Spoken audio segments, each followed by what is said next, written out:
those who's been posting from Osua, Teshin, Ungwa, or from other parts of Accra, you might be one of the, 30%, according to official statistics, who do not have access to safe, clean pipe-borne water every day. If you are in the rural areas, well, more than half.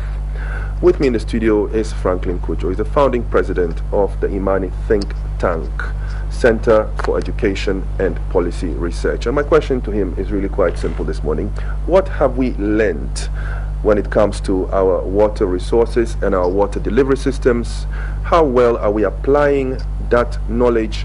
And does it actually translate into policy and pragmatic programs and projects on the ground? Good morning and welcome to Sunrise, Franklin. Pleasure to be here. Thanks. So all the things that I said about water in my introduction, that it's possibly going to be one of the reasons for security or insecurity in the near future. People are going to go to war, not over land or diamonds or religious beliefs or gold or even oil, energy, but because of water resources and the fact that millions and millions of Ghanaians do not have access to clean, safe drinking water, because these statistically actually translate into people, and we tend to dehumanize the issue when we look at it statistically. Well, first of all, I like your intro that the next wars will possibly be over water, the water conflict. So after oil, and by the way, water rights. Basically, land right begets water right as well. So clearly, there's that nexus. But you pose a very important question as to whether we are thinking in humanistic terms of what I call the clear and present danger.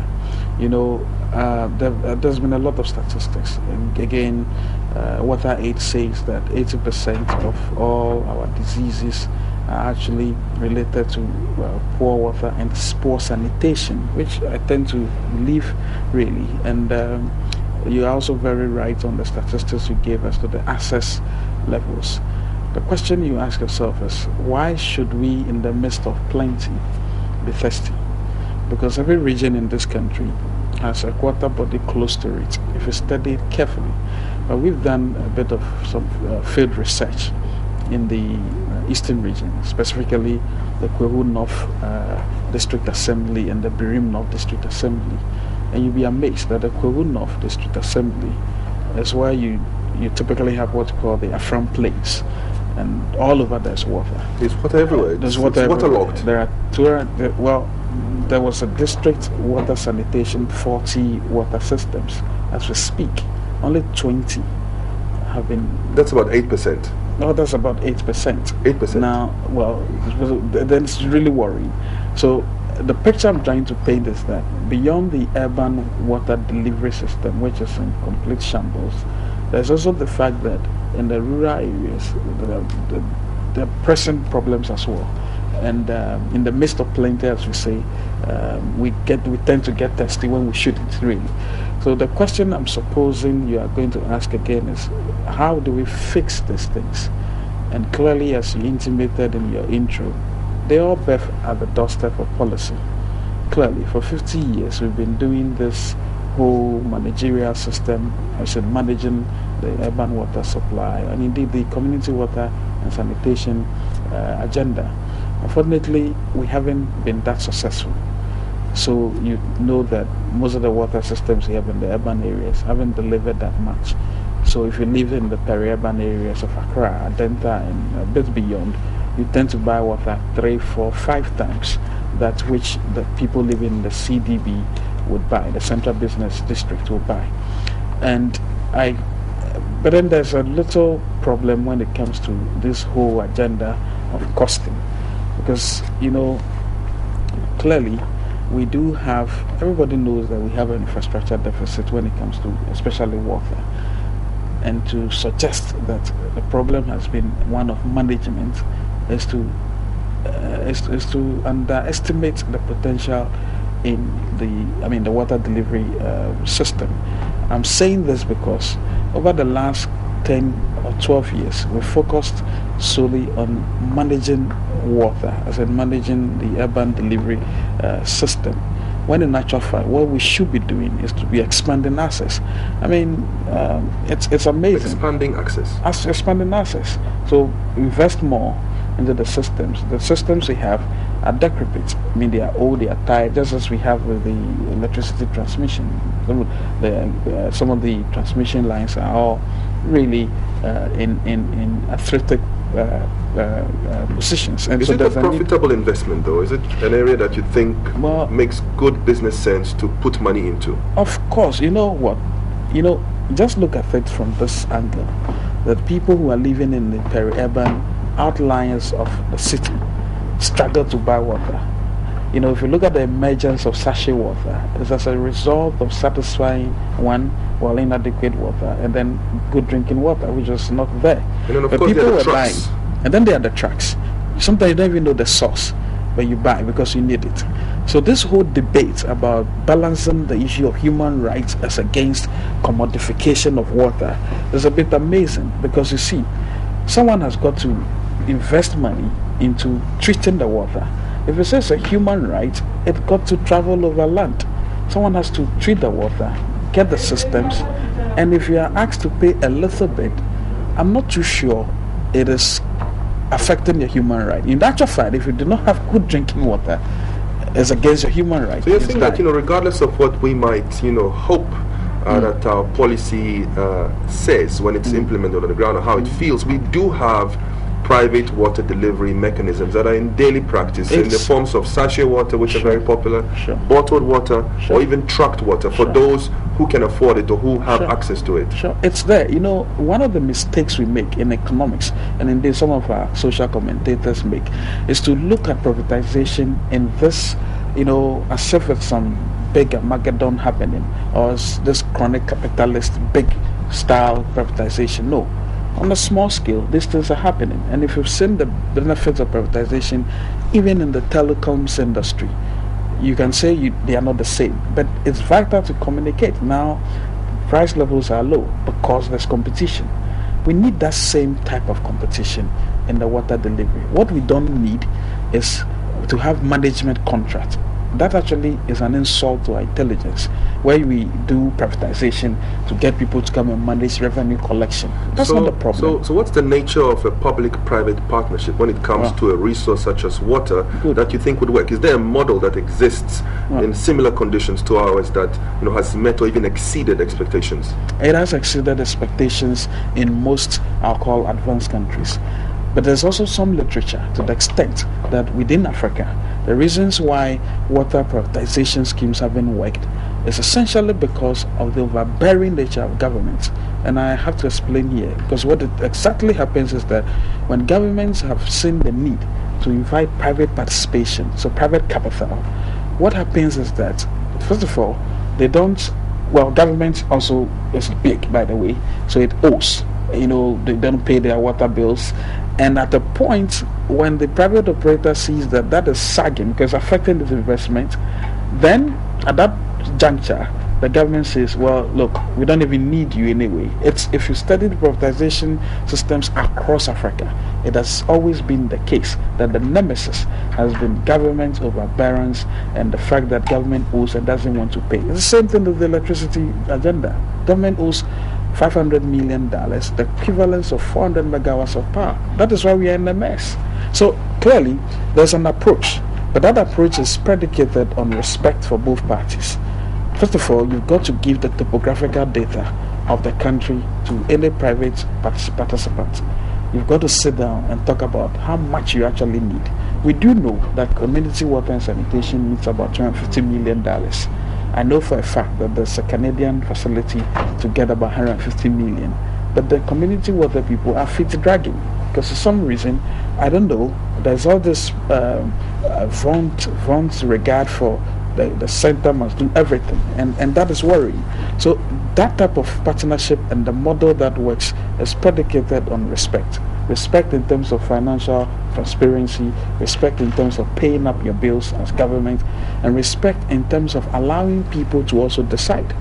Because you and I will be very, very much happy if we were getting clean water running every day and we're paying a little extra than the situation is right now. And there's one interesting statistic I like to really share, which makes a mockery of the issue about access to water especially urban water delivery. 6 years ago, there was some statistics by the WHO, corroborated by government officials, that 79% of urban dwellers in Ghana had access to water. Over 70%, yes. But that's not true. If by access you mean a standing pipe, that's true.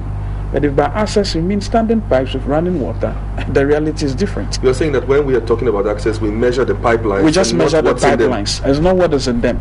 Because as you know, clearly speaking, 50% of our water, as we know, is unaccounted for. So it goes to waste. That's one. But in actual fact, you've heard the stories of people say we have to wake up. Sometimes the water comes once in 2 weeks. Well, that is access. But that access is not constant.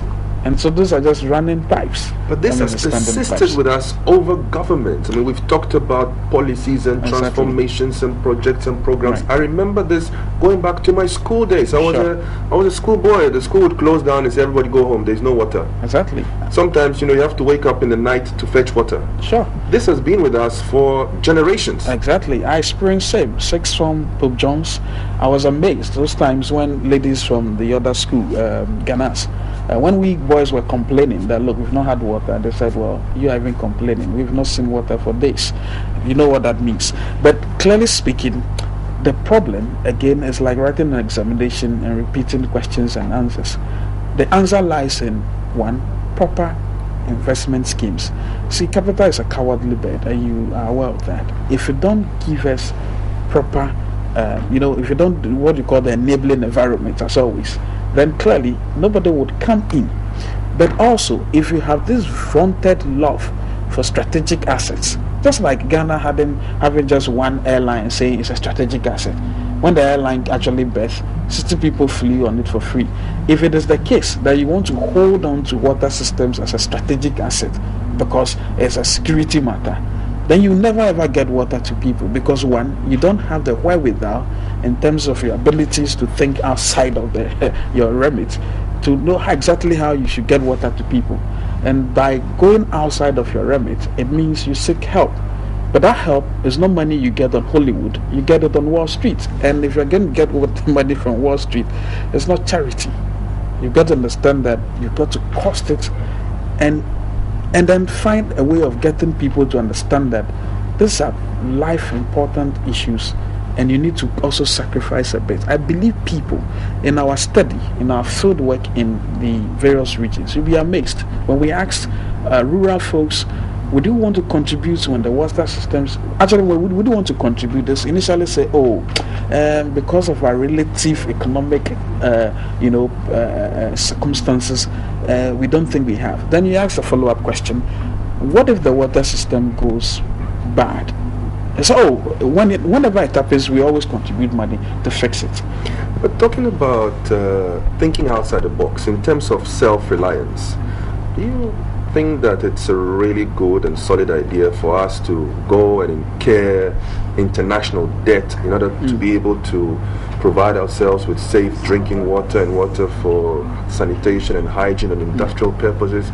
We have the resources. The people of Wall Street have pieces of paper that say that they are worth that much. By themselves, the paper is worthless. Our resources, though, are worth a lot by themselves.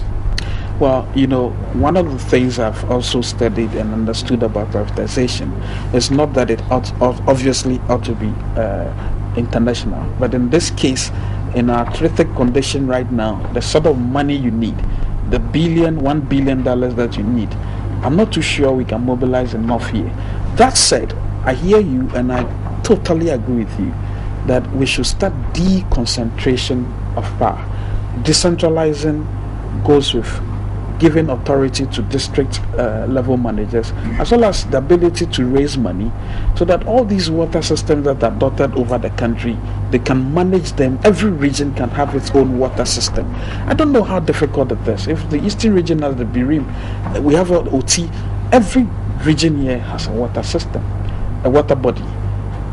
Give them back the power, and they would definitely be able to.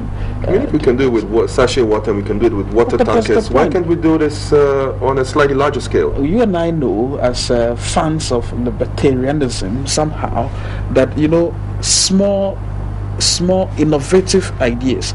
Like they say, when you have austerity, that's when you begin to think. It was exactly the need for good drinking water that led ordinary people, someone, to think, can I transport water, sell water in a sachet in hygienic condition?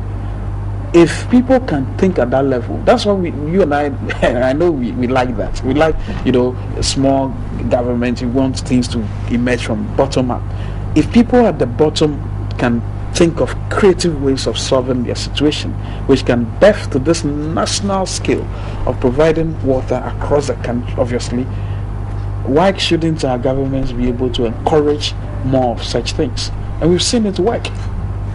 What would you say to Alhassan Adam, who speaks for the campaign against water privatization and who was quoted by the BBC as having said that we are seeing the water system collapsing at a faster rate than it was under public management? It's something that Felix I, one of our viewers, is drawing our attention to. Well, that fact is in fact not a fact, because my good friend was one of the people who was against the privatization of water at the time, and I agreed with him, because the management contract was the wrong thing to do.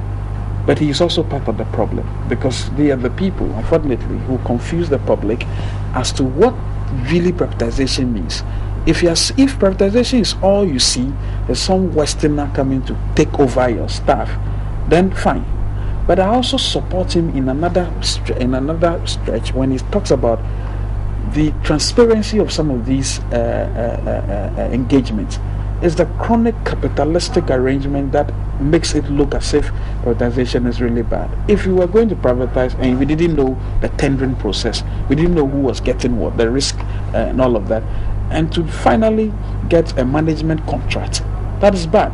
But I also disagree finally with him when he says that the public systems are he says they are fast depreciating under private than they were under public. Yes. But that's wrong, because as we speak right now, most of the problems we've had right now are actually birthed under a public management system. I mean, how many... The private systems that we mentioned, the bottled water, the sachet water, Yes. the trucked water, now that has over. bloomed Yeah. in private hands. When it's Yeah. fully private, we don't even complain. We buy the pure water. Exactly. We don't complain. When we need water, we even try to get friends to tell you of a safe or reliable tanker operator. Can you imagine? So that's why I'm saying that we have a problem with the definition of privatization itself. But I also agree that because our governments, successive governments, have not been that thorough when it comes to tendering process, we tend to look at these things from a very, capitalistic.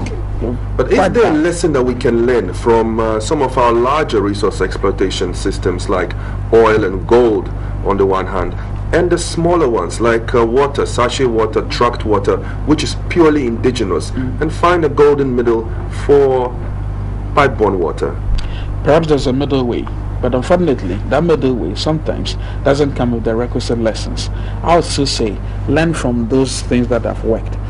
The other the other examples to give, mining and all of that, well, I think it's a failure of regulation. I've always never believed the issue that we should be blaming multinationals for not getting the requisite revenues. You don't blame them. You set up a proper regulatory mechanism rather than thinking about yourself, and that helps you. So even the telcos, if all you want is to get some money for some fund somewhere and use it for some other purposes, rather than think about how you can actually develop the sector to ensure your people benefit, then that's another agenda. So clearly, I understand the middle way. Sometimes the middle way is dangerous, but it appears at this juncture, let's learn from those things that are thriving. They are all around us.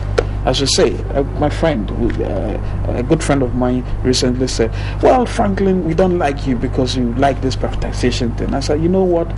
Why don't you go and fetch the Odor River, Odor water, fresh and nice, and drink? Because that is natural and it's fresh. And once again, if the privatization has a considerable component of indigenous ownership and participation to it, I'm sure people would have a lot less of a problem. It's also the way you arrange the public-private partnership thing. In fact, I love this PPP thing, but I'm beginning to think a bit otherwise, that if you don't put together the system and say, if it is the issue of local content, look at how we badly manage that. local content. Okay, let's create a pool of Ghanaian entrepreneurs who will be willing to put in X amount with government intervention just to regulate, and then have that partnership going.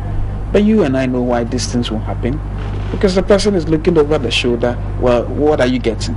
How much can you get? I think we need to. It's a serious attitudinal. Can you see hope? Can you see light at the end of the tunnel? No. Well, sorry, water at the end of the pipe. Well, definitely. IMANI means hope in one verse. Can you see water? I mean, do you sometimes listen to your pipe and hear the water is coming or it's coming? Well, first of all, I don't have. No one starts coughing like. I don't have running pipe. I have my own experiences of running water pipes, but I don't have. But yes, when it starts doing that, as you described, do you see it coming in general? Do you think there is hope? Looking at what we have now, what we are doing, what we are talking about, do you think that there is hope in the near future, in the foreseeable future, for us to actually be able to deliver safe water at an affordable price to everyone in Ghana? There is hope, but the hope is predicated upon us sitting on a time bomb. When people begin to fall more sick, when there's cholera, dysentery, diarrhea, typhoid, when all these birth, that is the only time we'll act. That is the only hope I have. Well, I've always said I'm waiting for the day when a politician gets up on a public platform at the podium and announces, we have found water in commercial quantities in Ghana, and we are going to make it available to everyone. I've been speaking to Franklin Cudjoe. He's the founding president of IMANI, a globally recognized think tank that focuses on education and policy analysis. The topic has been water, and it looks like, well, whilst there is hope, that hope has to be predicated on sound judgment, having learnt the lessons from the past and applying them in a way that will be to everyone's benefit and profit and prosperity.